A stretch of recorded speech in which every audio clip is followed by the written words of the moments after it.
Episode schedule देखते हैं चैन woody और सोनियान इस एकेडमी के इस घर के पास में आए हुए हैं। न केवल ये दोनों, यहाँ पर और भी काफी सारे कल्टिवेटर्स है। ये एक लाइब्रेरी है और इस लाइब्रेरी के अंदर एक लड़की है। इस लड़की की वजह से यहाँ पर इतनी भीड़ लगी हुई है क्योंकि इस लड़की का एक बहुत शानदार बैकग्राउंड है, काफी पावरफुल है ये, और इस एकेडमी के अंदर भी इसका काफी नाम है। इसी वजह से सभी डिसिपल्स इसके साथ दोस्ती करना चाहते हैं। इसी टाइम पर कुंटियान भी इस जगह पहुंच जाता है और मुरंग से कहने लगता है, मुरंग मुझे पता था तुम मुझे यहीं मिलोगी। इसी टाइम पर चैंग वुडी सुनैन से कहता है, सुनैन यहाँ पर तो तुम्हारा भाई भी आया है, मैं तुम्हें बताना भूल गया था। लगभग 3 दिन पहले इसने भी अपना ब्रेक थ्रू कर लिया है। ये इस टाइम पर फर्स्ट स्टार स्टारलाइट रैंक पर है और ये भी काफी लंबे टाइम से मुरंग के पीछे लगा हुआ है। पहले तो कभी ये इतना खुल के बात नहीं कर पाता था, लेकिन अब इसके कॉन्फिडेंस के अंदर काफी बूस्ट आया है। ये सब कुछ इसके ब्रेक थ्रू के कारण है। इसी टाइम पर मुरंग इस लड़की कुंटियान को बहुत बिल्कुल लपेट देती है। वो इसे कहने लगती है, तुम्हें पता है ना, इस टाइम पर हम लाइब्रेरी सेक्शन के अंदर है, यहाँ पर हम बात नहीं कर सकते, मुझे तुमसे कोई बात नहीं करनी, मैं अभी बहुत ज्यादा बिजी हूँ, तुम जा सकते हो। ये सुनने के बाद भी ये ढीठ कुंटियान मानता नहीं है। ये कहने लगता है, तुम मेरे साथ में इस तरह का बिहेव क्यों कर रही हो? हम दोनों के बीच में तो अच्छी दोस्ती होनी चाहिए, हम दोनों सेम सिटी से बिलोंग करते हैं। इसके अलावा हमारे फादर के बीच में भी अच्छी दोस्ती है और मैं भी तुम्हारे साथ में दोस्ती करना चाहता हूँ, मैं तो इन्वेस्ट कर देता हूँ जो बुक तुम ढूंढ रही हो। मुरंग कहती है, मैंने कहा ना, मुझे कोई मदद नहीं चाहिए और वैसे भी मुझे और बहुत ज्यादा टाइम लगने वाला है। कुंटियन कहता है, तो कोई बात नहीं, मैं यहाँ पर तुम्हारा वेट करता हूँ, तुम जब तक ये बुक कंप्लीट नहीं कर लेती तब तक मैं ऐसे नहीं जाऊंगा। इसी टाइम पर उस लाइब्रेरी के बाहर से आवाज आती है, कितने बेशरम हो तुम, वो लड़की तुम्हें 2 बार मना कर चुकी है, इसके बावजूद भी ढीठ के जैसे वहीं पे खड़े हुए हो। अपनी इंसल्ट सुनकर कुंटे चिल्ला कहता है, किसकी हिम्मत हुई है? तभी उसे पीछे की साइड सुनैन खड़ा हुआ दिखाई देता है, जिसे देखकर क्विंटियन कहता है, मेरे छोटे भाई, तो तुम यहाँ पर हो, तुम अभी तक जिंदा बच गए, मुझे लगा नहीं था इस एकेडमी के अंदर हमारी मुलाकात होगी। वैसे तुम्हें पता है ना, मैं तुमसे कितना चिढ़ता हूँ, तुम मेरे सामने आ गए हो, इसका मतलब तुमने मुझे चैलेंज किया है। अब यहाँ पर हमारे बीच में दोबारा से फाइट होगी और सब लोग इस फाइट को देखेंगे। सुनैन कहता है, तो फिर देर किस बात की है, चलो फाइट शुरू करते हैं।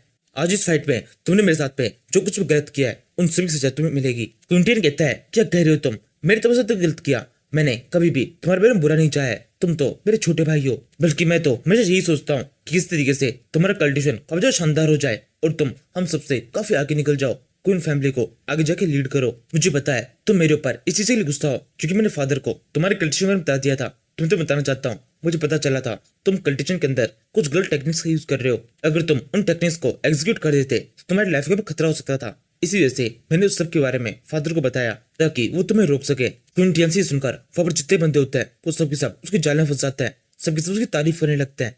असल में ये क्विंटियन का एक तरीका है सबके सामने अपनी एक अच्छी इमेज बनाने का, स्पेशली मुरंग के सामने। इसी प्रोसेस को कंटिन्यू करते हुए क्विंटियन सुनैन से कहने लगता है, तुम्हारी गलती इतनी ज्यादा बड़ी थी कि तुम्हें फैमिली से निकालना जरूरी था, तुम्हारी वजह से एक मेड को सुसाइड करना पड़ा था, तुमने उन दोनों मेड के साथ में बिल्कुल भी ठीक नहीं किया, ये एक बहुत गलत हरकत थी जिसके लिए तुम्हें माफ नहीं किया जा सकता। मुझे यकीन है कभी ना कभी ऐसा टाइम आएगा जब हम तुम्हें माफ कर सकेंगे, उस टाइम पर मैं फादर से तुम्हारे बारे में बात करूंगा कि वो तुम्हारे साथ थोड़ी दया दिखाएं। अगर उस टाइम पर तुम मुझसे माफी मांगोगे तो जरूर से तुम वापस से फैमिली के अंदर ले लेंगे, तुम्हें बस तब तक के लिए वेट करना होगा। और इसके अलावा मैं हर तरीके से तुम्हें सपोर्ट करने के लिए तैयार हूँ, तुम्हें मुझ पर गुस्सा होने की या फिर मुझे गलत समझने की जरूरत नहीं है। क्विंटियन से इस साइड डायलॉग सुनने के बाद में वहां पर जितने बंदे होते हैं वो सबके सब सुनैन की बुराई करने लगते हैं। इसी टाइम पर सुनैन भी क्विंटियन का ये सारा खेल समझ जाता है, वो जोर से हंसते हुए कहने लगता है, तुम बहुत बड़े झूठे हो, मुझे तो लग रहा था कल्टिवेशन करके तुमने केवल अपनी बॉडी को ताकतवर बनाया है, लेकिन तो तुम्हारी तो झूठ बोलने की पावर ही बढ़ गई है। वो मैं नहीं था जिन्होंने उन दोनों मेड्स के साथ में वो गलत काम किया था, वो असल में तुम थे। तुम यहाँ पर उस मैटर को छालकर मेरे को डिफ्रेम करने की कोशिश कर रहे हो, ये एक बहुत ही घटिया मूव है, इसका इम्पैक्ट तुम्हारे ऊपर दिखाई देने वाला है। और रही मुझे फैमिली से निकालने की बात, तो इसके अंदर भी सबसे बड़ी गलती तुम्हारी थी। फैमिली में मैंने तुम्हें कई सारे गलत काम करते हुए देख लिया था, तुम नहीं चाहते थे कि सारे कामों के बारे में बाहर के लोग पता चले, इसलिए तुमने फादर से बात कर मुझे फैमिली से बाहर निकला दिया और मेरी इतनी बुरी तरह से डिसरिस्पेक्ट की कि अगर मैं किसी से कुछ कहूँ भी तो वो भी मुझे विश्वास ना करे। ये कहने के बाद सुनैन वहां पर सबके सामने क्विंटियन की एक गलती को पूरी डिटेल में बताने लगता है। ये सारी गलतियां इस तरह की होती है कि यहाँ पर जितने बंदे होते हैं वो सबके सब ये सुनकर क्विंटियन के ऊपर जोर से हंसना शुरू कर देते हैं। तभी मुरंग भी हंसने लगती है, जिसे देखकर क्विंटियन को बहुत गुस्सा आता है। वो चिल्ला के सुनैन से कहता है, तुम्हारी हिम्मत कैसे हुई यहाँ पर मेरे को इससे डिसरिस्पेक्ट करने की? ऐसे जाने के बाद में मैं तुम्हें सपोर्ट करने वाला था, लेकिन अब ऐसा कुछ भी नहीं होगा, मैं तुम्हें यहीं पर एक अच्छा सबक सिखाऊंगा। सुनैन कहता है, ठीक है चलो बाहर आ जाओ, यहाँ पर जगह थोड़ी कम है, कई खुले एरिया में चलते हैं। इसके साथ ही अगले सीन में सुनैन और क्विंटियन एक जगह पहुंच जाते हैं जहाँ पर काफी जगह है। क्विंटियन तुरंत ही फाइट के लिए रेडी हो जाता है और तेजी से सुनैन के ऊपर अटैक करने के लिए उसकी तरफ भागना शुरू कर देता है। ये देखकर सुनैन भी क्विंटियन के ऊपर एक अटैक करने की कोशिश करता है, लेकिन सुनैन का अटैक उसके ऊपर हिट नहीं होता। ये देखकर सुनैन थोड़ा सा घबरा जाता है, वो जल्दी से क्विंटियन से दूर हट जाता है। इस तरीके से ये दोनों ही एक दूसरे के अटैक को डॉज कर लेते हैं। क्विंटन कहने लगता है तो अब तुम्हें घबराहट फील हो रही है, तुम केवल 6 स्टार वॉरियर हो और मैं एक 1 स्टार एलिट हूँ, मेरी पावर तुमसे कहीं ज्यादा है। सुनन कहता है तो भी ठीक है, मैं भी अपनी पावर को बढ़ा देता हूँ। ये कहते सुनन अपने कल्टिशिंग पावर यूज करने लगता है, जिससे उसकी बॉडी के अंदर से काफी तेज कल्टिशन एनर्जी निकलने लगती है। अब उसका ब्रेक थ्रू होने वाला है। ये देखकर ऑडियंस बैठे हुए साइड डिस्कस बोलने लगते हैं, ये क्या हो रहा है? ये लड़का फाइट के बीच में अपना ब्रेक थ्रू करने की कोशिश कर रहा है। अक्सर ही ब्रेक थ्रू करने के कुछ नेगेटिव इंपैक्ट होते हैं, अगर इसकी बॉडी के ऊपर वो नेगेटिव इंपैक्ट हुए तो ये इस फाइट के अंदर कुछ भी नहीं कर पाएगा। इस तरीके से फाइट के बीच में ब्रेक थ्रू करना काफी रिस्की हो सकता है। क्विंटन कहता है तो क्या ही फर्क पड़ता है, अगर तुमने अपना ब्रेक थ्रू कर भी लिया, तुम अभी 6 स्टार पे हो, तब 7 स्टार पे पहुंच जाओगे, तब भी हमारे बीच का गैप तो उतना ही रहेगा, मैं अभी भी तुम्हें हरा सकता हूँ। ये कहते क्विंटन वापस से सुनन के ऊपर अटैक करने लगता है। इस अटैक के जवाब में सुनन क्विंटन के ऊपर एक जोर से आर्म थ्रस्ट मारता है और ये हिट एकदम सही तरह से पड़ती है। इस एक ही मुक्के में क्विंटन बहुत जोर से हवा में उछलकर पीठ के बल जमीन पे गिर जाता है और एक ही मुक्के में पूरी तरह ढेर हो जाता है। जिन पे गिरने के बाद में वो कहने लगता है, ये कैसे हो सकता है, तुम मुझे कैसे हरा पा रहे हो?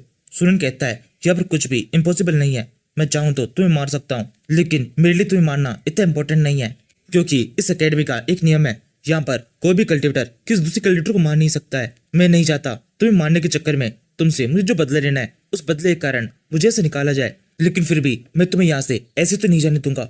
ये सुनकर क्विंटन बहुत डर जाता है, वो कहने लगता है तुम क्या करने वाले हो? सुनन कहता है तुम्हें ये पता चल जाएगा। ये कहते हुए वो क्विंटन के एकदम पास में आता है और उसकी 2 टांगों के बीच में एक बहुत जोर से लात मार देता है। इसी के साथ ही क्विंटन के मुंह से एक बहुत दर्द भरी चीख निकलती है। आसपास के सभी डेस्पर्स क्विंटन के दर्द को फील करने लगते हैं। इसके बाद में भी सुनन का मन भरता नहीं है, वो सीधे क्विंटन को उल्टा कर देता है और फिर उसके दोनों पांवों के ऊपर तेजी से लाते मारने लगता है। इसी के साथ ही क्विंटन की चीखें और ज्यादा तेज होने लगती है। वो मदद के लिए किसी को बुलाने की कोशिश करता है, लेकिन कोई भी उसकी मदद के लिए नहीं आता। इसके बाद में उसके मुंह पर भी कई सारे मुक्के पड़ते हैं। ये सब करते हुए सुनैन क्विंटन से अपना पूरा बदला ले लेता है, बस उसे मारता नहीं है। इस पूरे ट्रीटमेंट के बाद में सुनैन जब क्विंटन को छोड़ देता है, तब क्विंटन को हॉस्पिटल में ले जाया जाता है। तब वहां पहुंच के पता चलता है सुनैन ने क्विंटन को इतनी बुरी से पीटा है कि वो केवल जिंदा है, बाकी सब कुछ उसका खत्म हो चुका है। उसकी बॉडी की कई सारी हड्डियों का पूरी तरह चूरा हो चुका है और उसकी बॉडी के कई सारे बॉडी पार्ट बहुत बुरी तरह से खराब हो चुके हैं, जिन्हें रिकवर होने में बहुत लंबा टाइम लगेगा। कुछ पार्ट्स तो ऐसे भी हो सकते हैं जो कभी रिकवरी ना हो पाए। यहाँ से हम 3 दिन बाद का सीन देखते हैं। चैन वुडी सुन यानी घर गेट के पास में आकर जोरों से नॉक करने लगता है। अंदर से सुनैन बाहर आता है। चैन वुडी खुश होता हुआ बोलता है, तुम्हें पता है तुम किस ज्यादा फेमस हो चुके हो, पूरे अकेडमी के अंदर चारों तरफ तुम्हारे नाम गूंज रहा है। सुनैन कहता है अब क्या हुआ? चैन वुडी कहता है अभी नहीं, 3 दिन पहले जो हुआ था उसकी वजह से अब सब कुछ पूरी तरह से बदलने वाला है। सब जगह पर तुम्हारी रिस्पेक्ट काफी ज्यादा बढ़ चुकी है। कुछ लोगों को तो इस बात पर विश्वास ही नहीं हो रहा कि 7th स्टार का एक कल्टिवेटर फर्स्ट एलाइट कल्टिवेटर को हरा सकता है। तुमने एक तरीके से एक हिस्ट्री क्रिएट कर दी है। तुम्हें पता है इस सब के अंदर सबसे बड़ी बात क्या है? तुम अभी अभी इस एकेडमी के अंदर आए हो, इसके बावजूद भी इतनी शानदार तरीके से फाइट कर पा रहे हो। इसी वजह से तुम्हें देखकर सभी फ्रेशमैन के मन में अब जो उम्मीद आ गई है, वो सब के सब तुम्हें अपना आइडल मानने लगे हैं। उन सभी को लगता है वो यहाँ पर कल्टिवेशन करके अपनी पावर को तुम्हारे जितना ही बढ़ा सकते हैं। इस सब की खबर एक और मार्शल आर्ट स्कूल के अंदर पहुंच चुकी है। वो लोग इस बात को मान ही नहीं रहे। उस एकेडमी के स्टूडेंट बहुत ज्यादा एरोगेंट है, क्योंकि उनके पास में एक ड्रैगन डिटी कल्टिवेटर है। उसी कल्टिवेटर के बिहार पर उनकी एकेडमी अक्सर ही हमारी एकेडमी को चैलेंज करती रहती है। अब क्योंकि तुम हमारी एकेडमी की शान हो, इसलिए सब चाहते हैं उस ड्रैगन डिटी कल्टिवेटर से तुम आगे बढ़कर फाइट करो। एकेडमी के हर एक डिसिप्लिन को तुमसे उम्मीद है कि इस फाइट के अंदर भी तुम जीत पाओगे। ये सुन के सुनयान एक सेकंड के लिए सोचने लगता है और फिर कहता है, नहीं, मुझे इस सब के अंदर कोई इंटरेस्ट नहीं है। मेरे अपने कुछ गोल्स है जिन्हीं को परवाह करने के लिए मैं लगा हुआ हूँ। मैं बेकार में इधर डाइवर्ट नहीं होना चाहता। चैन वुडी कहता है, क्या कह रहे हो तुम? ये तुम्हारे लिए कितना अच्छा मौका हो सकता है, लेकिन चलो ठीक है, सभी डेस्पल्स और एल्डर्स को मना करने में मैं तुम्हें मदद करूंगा। वैसे एक और बात, मेरे यहाँ पर आने से पहले 3 बार मुरोंग भी यहाँ पर आ चुकी है, लेकिन वो यहाँ से हर बार खाली हाथ लौट गई क्योंकि तुम गेट बंद करके अपना कल्टिवेशन कर रहे थे। सुनन कहता है, वो यहाँ पर क्यों आई थी? तो ये पीछे की साइड से एक आवाज आती है, क्योंकि मैं चाहती हूँ तुम हमारी टीम को ज्वाइन करो।